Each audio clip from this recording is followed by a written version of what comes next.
आरक्षण को खत्म करना किसी के बूते की बात नहीं, वो संविधान द्वारा प्रदत्त किया गया अधिकार है। बाबा साहब भीमराव अंबेडकर के संविधान में और बीपी मंडल के जो है सिफारिश पे जो संवैधानिक अधिकार सामाजिक न्याय के तहत पिछड़े और दलितों आदिवासियों को मिला है, उसको कोई खत्म नहीं कर सकता। अगर हम लोग कोई खत्म करेगा तो हम लोग उठ खड़े होंगे, उसका विरोध करेंगे, हम लोग खत्म नहीं होने देंगे। हम इस व्यवस्था को समझने में अनभिज्ञ हैं कि हमारे कल्चर का, हमारे गरीब तबके के लोगों का, हमारे पिछड़े उपेक्षित और वंचित स्तर के लोगों का विकास का मुख्य आधार रिजर्वेशन है। जिस रिजर्वेशन को बड़े त्याग और संघर्षों से किसी ने दिया।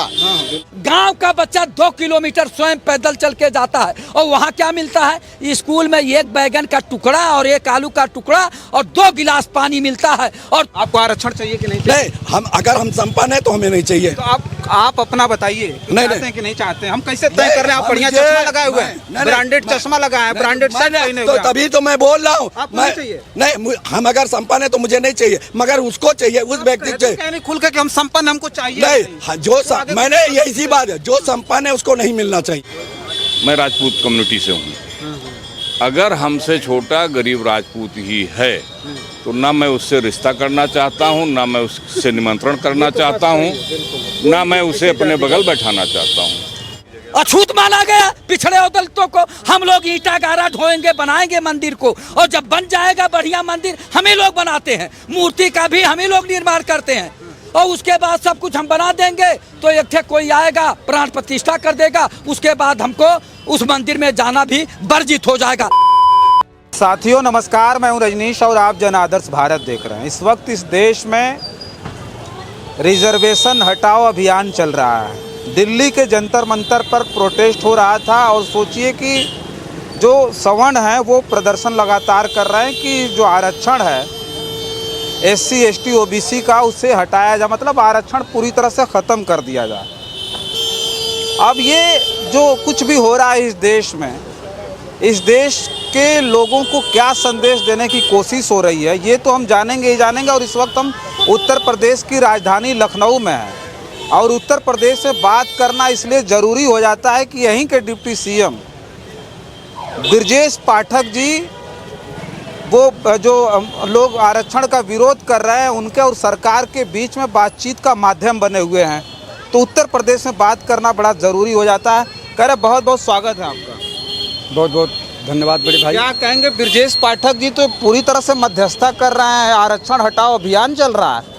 SC ST OBC का जो आरक्षण है पूरी तरह से ख़त्म कर दिया जाए, मतलब आरक्षण रहे ही नहीं इस देश में। तो क्या इस पर कहेंगे कि आप लोगों को क्या समझ में आ रहा है कि इसको सब देश में हो क्या रहा है? आरक्षण सचमुच खत्म कर देना चाहिए। भारतीय जनता पार्टी की सरकार में आरक्षण खत्म करने की जो साजिश चल रही है, पहले तो भारतीय जनता पार्टी की सरकार को पिछड़े और दलितों का जो बैकलॉग है उसको भर्ती करें, और पूरे देश में और प्रदेश में सब मिला के लगभग 1 करोड़ नौकरी के पद खाली हैं, लेकिन भर्ती नहीं होते। 45 केंद्रीय विश्वविद्यालय हैं, उसमें जो है सारे के सारे जो है कुलपति उनके हैं, वाइस चांसलर उनके हैं, पिछड़े दलित 1-2 पे हैं। तो ये लोग तो हक मारे हैं, जितने प्रोफेसर असिस्टेंट प्रोफेसर हैं सब इनके हैं। तो पिछड़े और दलितों का हक तो ये लोग लूटना चाह रहे हैं, एक तरह से रौदना चाह रहे हैं आरक्षण को, और रगड़ रहे हैं। ये इन लोगों को उसका के जो है दिल्ली जंतर मंतर पर भेजे कि आप लोग जाओ और वहाँ जो है आरक्षण हटाओ की मांग करो। ये चिकित्सा शिक्षा करवा रही है, भाजपा करवा रही, चिकित्सा शिक्षा स्वास्थ्य रोजगार, और ये चीनी की महंगाई से ध्यान हटाने के लिए उधर कन्वर्ट कर दिए कि उधर अब जो है पिछड़े अब जो है उस पर सोचने लगेंगे कि ये लोग आरक्षण हटाने की मांग कर रहे हैं। आपको बता दूं, बाबा साहब भीमराव अंबेडकर के संविधान में और बीपी मंडल के जो है सिफारिश पे जो संवैधानिक अधिकार सामाजिक न्याय के तहत पिछड़े और दलितों आदिवासियों को मिला है, उसको कोई खत्म नहीं कर सकता। अगर हम लोग कोई खत्म करेगा तो हम लोग उठ खड़े होंगे, उसका विरोध करेंगे, हम लोग खत्म नहीं होने देंगे। ये साजिश है, एक तरह का साजिश है। आप सोच लीजिए कि पिछड़ों दलितों का हजारों साल से हक मारा जा रहा है, लूटा जा रहा है, और अभी 70 साल नहीं हुआ 80 साल नहीं हुआ देश को आज़ाद हुए। और आरक्षण भी धीरे धीरे, पिछड़ों का तो 27% बड़े मुश्किल से हुआ, बड़े संघर्ष के बाद, जबकि पिछड़ों का 52% मिलना चाहिए आरक्षण, लेकिन वो जो है 27% में बांध दिए। आपको बता दें वैसो भी दलितों का 22% और 27% इनका, और जो है आदिवासियों सब मिला के 49.5% आरक्षण है। 50% से ज्यादा ये सवर्ण लोग ले रहे हैं। 10% EWS भी मिल गया, 10% EWS उनमें मिल गया। और हम लोगों का कहाँ परेशान किया जा रहा। हम लोग पहले जो हम पिछड़े वर्गों के और दलितों के बच्चे टॉपर होते थे, वो अनरिजर्व सीट में चले जाते थे, लेकिन आज पिछड़े और दलितों के बच्चे टॉपर हो, फॉरवर्ड के बच्चों से भी ज्यादा नंबर पाए, तब भी वो ढकेल कर पिछड़ा और दलित में ही कर दिया जाता है। ये अन्याय हो रहा है। तो ये अन्याय हम लोग कब तक बर्दाश्त करेंगे? अभी आप ये कह रहे थे कि बहुत सारी सीटें खाली हैं, सरकारी नौकरियों पर जो नियुक्ति हो रही है, जो कटाव जारी हो रहा है, उस पर रिजर्वेशन गायब। तो ये इसकी प्रक्रिया क्या भारतीय जनता पार्टी की जो सरकार है पहले से ही शुरू कर चुकी है? भारतीय जनता पार्टी आपने देखा नहीं, लिटरल एक जो भर्ती करने लगी, IAS बनाने लगी, यानी सचिव बनाने लगी, इतनी बड़ी पोस्ट पे लिटरल एंट्री कर ले रहे हैं। तो अब सोच लीजिए, ये पिछड़ों, दलितों, आदिवासियों का हक मार रहे हैं। ऊपर से ये कोलिजियम सिस्टम है, जज उन्हीं के लोग बनते हैं। कोलिजियम सिस्टम हटाओ, परीक्षा से जो है जज बनाओ, ये इस पे करते नहीं, इस पे नहीं मांग कर रहे हैं वो बच्चे। देख लीजिए कहानी, वो केवल पिछड़े और दलितों का आरक्षण समाप्त करने की बात कर रहे हैं, संशोधन किया जाए। अरे भाई कैसे होगा? आपको आरक्षण तो 10 साल के लिए मिला था ना, ये कह रहा है 10 साल के लिए आरक्षण मिला, अब तक भोग कर रहे हैं। हाँ सही कह रहे हैं, लेकिन तब 1 लाख लोगों को, पिछड़े और दलितों को एक मुश्त भर्ती करने के लिए कहा गया था। उस समय जब आरक्षण लागू हुआ तो 10,000 भर्ती किए, 90,000 छोड़ दीजिए, और छोड़ दिए तो हर 10 साल पे जो है खत्म नहीं किए, बढ़ाते गए। आज भी बढ़ाना पड़ा, जनसंख्या भी बढ़ी, तो इसलिए पिछड़े और दलितों का जो है पद खाली रह गया, भर्ती नहीं किए, इसलिए आरक्षण बढ़ाना पड़ रहा। और सबसे बड़ी बात जो मैं बताने जा रहा हूँ पत्रकार महोदय, संजीदगी से पहले बात सुन लीजिए। लखनऊ शहर में तमाम अच्छे स्कूल हैं जहाँ छोटे छोटे बच्चे पढ़ने जाते हैं। सुनिए, कार से छोड़ने जाते हैं और कार से लेने जाते हैं, उनके टिफिन में सेब, संतरा, केला और घी चुपड़ी हुई रोटी और साग सब्जी और दाल भी रहती है। गांव का बच्चा 2 किलोमीटर स्वयं पैदल चल के जाता है, और वहाँ क्या मिलता है? स्कूल में 1 बैगन का टुकड़ा और 1 आलू का टुकड़ा और 2 गिलास पानी मिलता है, और रोटी से किस तरह से बोर के खाता है, और अपने घर से वो क्या खा के जाता है। कभी कोई दाल मिल गई, रोटी मिल गया तो ठीक है, नहीं तो प्याज नमक रोटी खा के जाता है। कभी कभी नमक लगा के रोटी मोड़ के खा के जाता है और चाय पी लेता है हल्की फुल्की। तो पहले तो उनके खान पान की व्यवस्था सरकार करे कि उनके पूर्ण भोजन मिले और उनकी व्यवस्था बदले, उनको भी हाफ पैंट और शर्ट मिले, जूता मोजा मिले कायदे से, वो व्यवस्था पहले करिए। यहाँ तो टाई और सूट बूट लगा के कार से और स्कूटर से छोड़ने जाते हैं, लेने जाते हैं। तो असमानता पहले दूर करिए, तब न आरक्षण खत्म करेंगे। असमानता दूर हो ही नहीं पाएगी। आपको बता दें, मलियाबाद से 2 बार की विधायिका रही हैं जय देवी कौशल जी, और कौशल किशोर जी की धर्म पत्नी है। कौशल किशोर जी MP रहे और भाजपा में मंत्री भी रहे, और भाजपा की विधायक हैं जय देवी जी। एक मंदिर के लिए 1 करोड़ रुपया सरकार से स्वीकृति कराई और बनवाई भी, और जब पूजा अर्चना की बात आई तो उनसे अगरबत्ती भी नहीं जलवाए तो अपमानित महसूस की। उन्होंने कहा कि भारतीय जनता पार्टी की सरकार में भी मंदिरों में आज भी जाना जो है दुर्लभ हो गया है, जाने नहीं दे रहे हैं। तो हम लोग आज भी पासी समाज के हैं, जो है हम लोग जो है अपमानित हो रहे हैं, तिरस्कृत हो रहे हैं। शूद्र थी तो काहे ले गई? फिर शूद्र थी ना, उनको मंदिर में कौन सा? तो उसी पे तो हम लोगों को आरक्षण मिला है। अछूत माना गया पिछड़े और दलितों को। हम लोग ईंटा गारा ढोएंगे, बनाएंगे मंदिर को, और जब बन जाएगा बढ़िया मंदिर, हम ही लोग बनाते हैं, मूर्ति का भी हम ही लोग निर्माण करते हैं, और उसके बाद सब कुछ हम बना देंगे। तो एक ठे कोई आएगा, प्राण प्रतिष्ठा कर देगा, उसके बाद हमको उस मंदिर में जाना भी वर्जित हो जाएगा। आप बताइए, जब आदरणीय खड़गे जी एक किसी पार्क या किसी मैदान में सम्मेलन कर लिए और उसके बाद उस पार्क में धुलाई हुई और हवन पूजन हुआ, यानी शुद्धिकरण हुआ, तो सोच लीजिए वो लोग तो पैसे से बहुत मजबूत हैं, वो लोग कई बार MP रहे। जब उनके साथ हो रहा, गांव गिराव में जो पिछड़े दलित हैं उनके साथ क्या व्यवहार हो रहा होगा, तो हम लोगों को तो सामाजिक व्यवस्था में मिला है ना। हम लोगों को जब सामाजिक व्यवस्था में एक तरह से बराबर का सम्मान दें तो उसके बाद संशोधन हो, हम मानेंगे। पहले वन नेशन वन एजुकेशन करें, समान शिक्षा करें, उसके बाद ये सब संशोधन करने की बात सोचें, तब जनता मानेगी। अच्छा देखिए, और लोग हैं, भाजपा के एक नेता बातचीत करते हैं, विनोद राय जी हमारे बगल में हैं, बातचीत करेंगे कांग्रेस। एक चीज़ बताइए, ये आरक्षण खत्म हो जाए, आरक्षण हटाओ अभियान चल रहा है जिस तरह से, ये कह रहे हैं, अभी हम नहीं कह रहे हैं, ये कह रहे हैं कि भारतीय जनता पार्टी की पूरी चाल है, ये भेज करके इस तरह करवा रहे हैं कि कहने का मौका मिल जाए, भाई देखिए विरोध हो रहा है इसलिए आरक्षण खत्म करना चाहते हैं। देखिए, देश में दबे कुचले वंचित तो गरीब स्तर के लोगों को विकास की मुख्य धारा से जोड़ने के लिए आरक्षण की व्यवस्था स्थापित की गई, लेकिन व्यवस्था तो सही रही, लेकिन व्यवस्था का जो पालन हुआ वो कहीं न कहीं इसका जो है विपरीत दिशा में चलती गई। जैसे एक व्यवस्था रही कि गरीबों को, तो गरीब में जातियां नहीं है, हर जात में गरीब हैं, तो हर जात के गरीबों को विकास करने के लिए आरक्षण एक विकल्प है और आरक्षण चाहिए। नहीं, आरक्षण विकल्प है, आरक्षण मिला भी ऐसा नहीं है, लेकिन मैं कह रहा हूँ आरक्षण खत्म ही कर देना है पूरा, आरक्षण समाप्त करना, ये आंदोलन चल रहा है, आरक्षण हटाओ पूरी तरह से। नहीं, आरक्षण कैसे खत्म कर देंगे? जो है कि क्या आज देश की 100% जनता विकास की मुख्य धारा में समान रूप से स्थापित हो चुकी है? नहीं हुई है। यदि नहीं हुई है तो उन पिछड़े वर्गों के विकास के लिए आरक्षण की व्यवस्था जरूरी है और इसके लिए उन वर्गों को लड़ना चाहिए। तो आप तो भारतीय जनता पार्टी के नेता हैं, एक बात बताइए कि जो आरोप लग रहा है, जिस तरह से कहा जा रहा है कि नहीं भाई आरक्षण के खिलाफ तो ये लगातार रहे हैं, जितनी भर्तियाँ आई हैं उन भर्तियों में ओबीसी का जो है, ओबीसी की सीटें लूटी गई, SC ST की सीटें लूट ली गई, तो ये सब जो कुछ भी हो रहा है इस सरकार में, उसे किस तरह से देख रहे हैं? ये क्या ये सरकार ही इसकी जिम्मेदार है कि चाहती है कि आरक्षण खत्म कर दिया जाए? देखिए, बात सरकार की नहीं है। लगभग उत्तर प्रदेश में 15 से 20 वर्षों तक AC की भी सरकार रही है, OBC की भी सरकार रही है, आज उनकी भी सरकार है।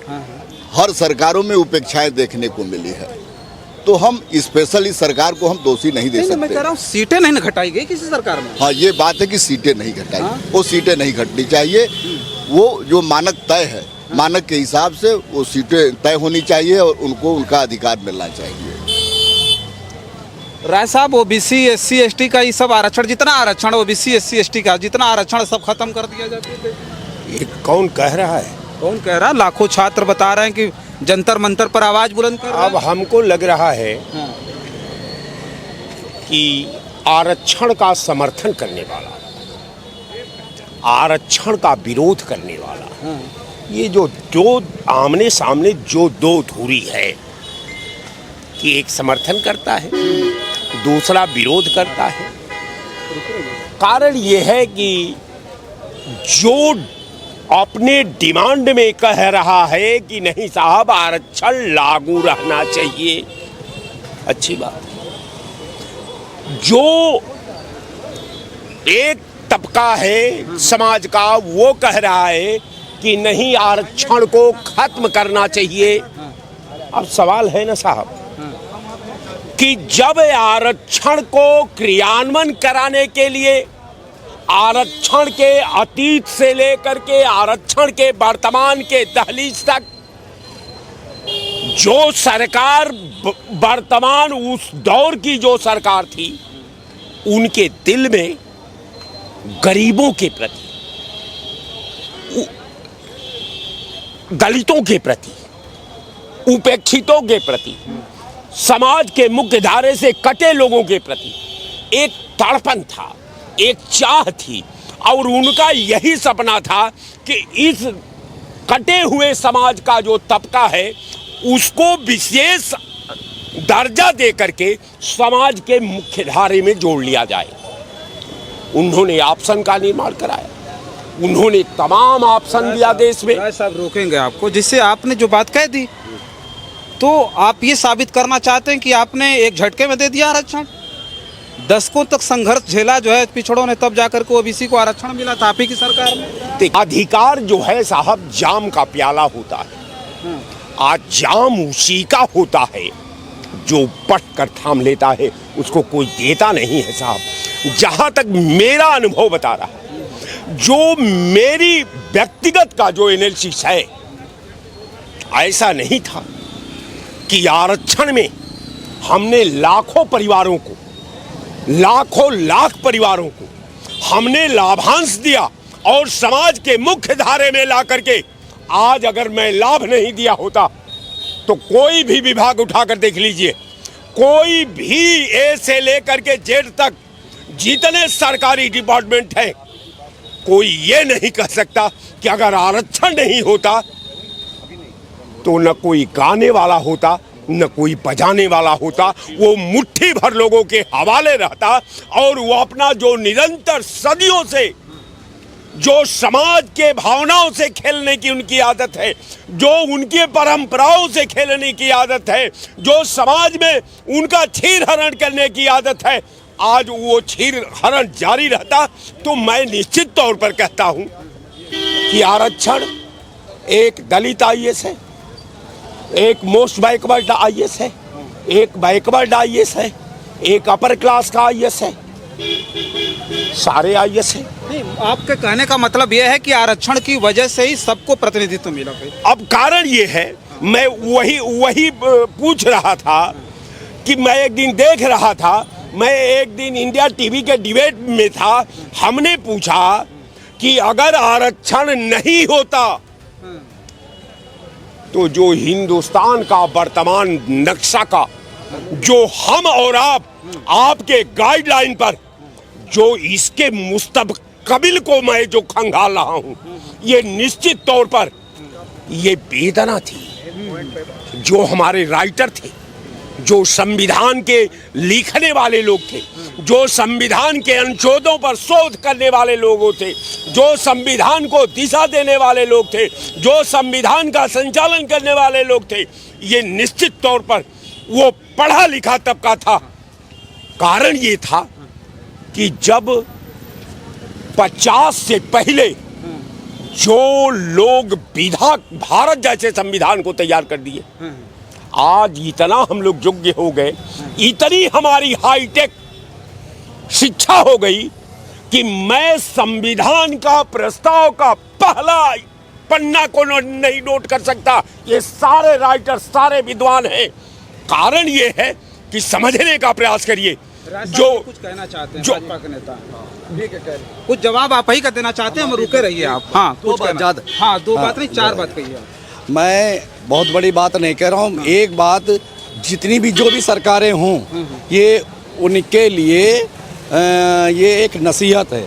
देखिए, मैंने देखा जो आरक्षण किसको चाहिए, आरक्षण उसको चाहिए जो बिल्कुल नीचे पावदान पे है। बिल्कुल सही बात, उसको चाहिए। आरक्षण खत्म नहीं होना चाहिए। आरक्षण में जो बैठे हमारे अधिकारी हैं या जो जांच करते हैं, जो टिकट बांटते हैं, तो जैसे जो मोटी मोटी मलाई खा के आरक्षण जो आगे बढ़ गया है, अरबों खरबों में जो खेल रहा है और मलाईदार कुर्ता पहने हुए है, उसको टिकट नहीं मिलना चाहिए। उसकी जांच होनी चाहिए।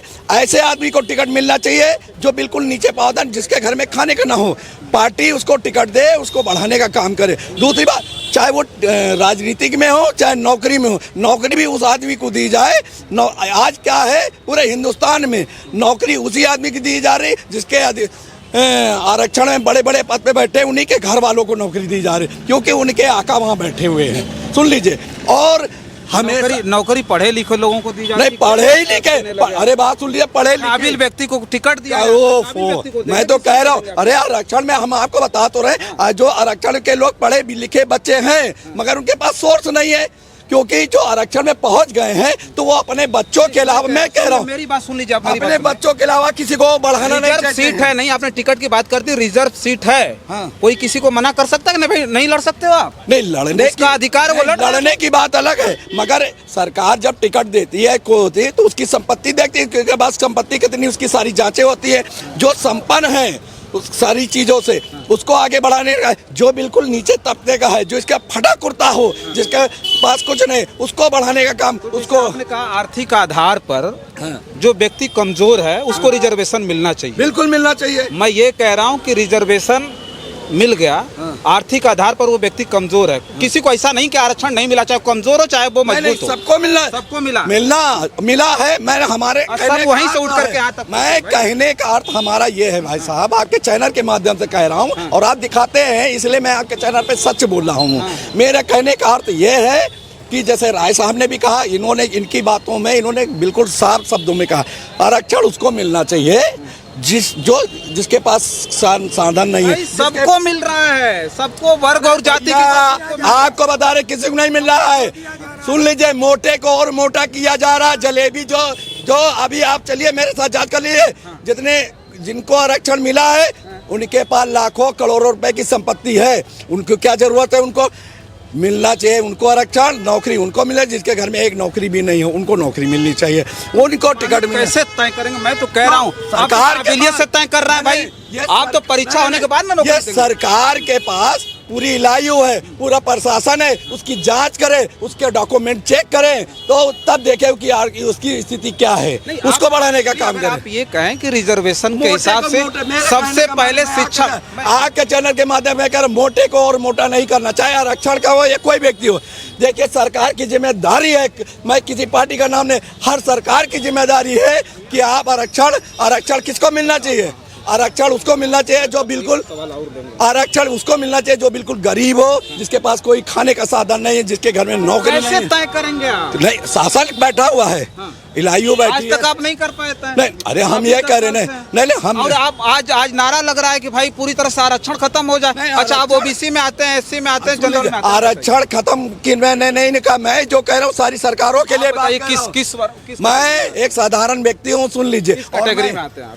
हाँ, एससी में आते हैं। एससी में आते हैं। हाँ। आपको आरक्षण चाहिए कि नहीं? नहीं, अगर हम संपन्न है तो हमें नहीं चाहिए। तो आप अपना बताइए, चाहते हैं कि नहीं चाहते? हम कैसे तय कर रहे हैं? आप बढ़िया चश्मा लगाए हुए हैं, ब्रांडेड चश्मा लगाए हैं, ब्रांडेड शर्ट पहने हुए हैं। तो तभी तो मैं बोल रहा हूँ, नहीं, हम अगर संपन्न है तो मुझे नहीं चाहिए, मगर उसको चाहिए, उस व्यक्ति को चाहिए। खुल के हम संपन्न, हमको चाहिए नहीं।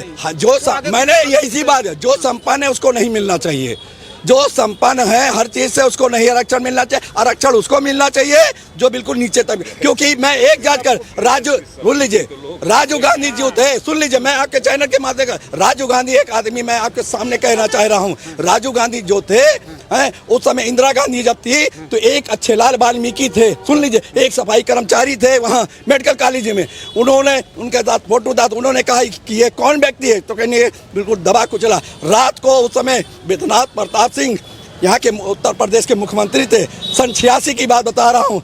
उस समय उनको रात को बुलाया गया और उनको एमपी बनाया गया। तो ऐसे लोगों को बनाना चाहिए। भी अवसर दीजिए ना। तो भाई अवसर नहीं, ये सरकार की जिम्मेदारी है, ये सरकार की जिम्मेदारी है, ये सरकार के पास शासन है, क्यों नहीं है, सरकार की जिम्मेदारी है। एक सवाल इधर ले लें। हाँ, आप बताएं क्या कुछ कह रहे थे? पहले आरक्षण खत्म कर दिया जाए। पहले तो मैं भाई साहब को करेक्ट कर दूं। आदरणीय स्वर्गीय वीपी सिंह जी 1980 में उत्तर प्रदेश में मुख्यमंत्री बने थे, खैर ये हो गया। अब आप आरक्षण की बात कर रहे हैं। आरक्षण को खत्म करना किसी के बूते की बात नहीं, वो संविधान द्वारा प्रदत्त किया गया अधिकार है।